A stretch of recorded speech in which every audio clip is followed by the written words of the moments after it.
Gazli Iveco'ni kam yurganda qidirayotganmidingiz, bor yo'g'i 464 ming kilometr masofani bosib o'tgan mana shu 400 tali Iveco konteyner o'z pritsep bilan komplekt holatda sotuvda. Tigach 2018-yilda ishlab chiqarilgan, holatlari a'lo darajada.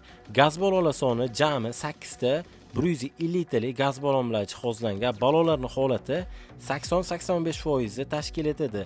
Salon ichki holatini ko'rib o'zingiz baho bersangiz bo'ladi. Yaxshi holatda turibdi. Avtomatik korobkada stashni konditsionerlargacha bor. Pritsepi 2023-yilda ishlab chiqarilgan, tarasi 4800 kg tashkil etar ekan, balonlari qo'sh balon. Hamma uchun eng qiziq bo'lgan joyi bu narxi. Narxiga keladigan bo'lsak, 67.900 AQSh dollar deb aytilyapti. Yana kelishiladigan joylari bor, srochniga sotiladi. Agar pulingiz 5-10 ming yetmay qoladigan bo'lsa, egalari 1 yoki 2 oy muddatgacha qo'yib ham beraman deb aytayaptilar. Agar qiziqqan bo'lsangiz, egalarining telefon raqami videoni past qismida yozib qoldirilgan, o'zlariga aloqaga chiqib, to'liq ma'lumotni olishingiz mumkin. Manzil Farg'ona, Qo'qonda turibdi. Bu videoni mana shunaqa Iveco qidiruvga, fura ishlanishlarga maksimal tarqatib qo'ysangiz, hamma uchun manfaatli bo'ladi. Hammaga rahmat.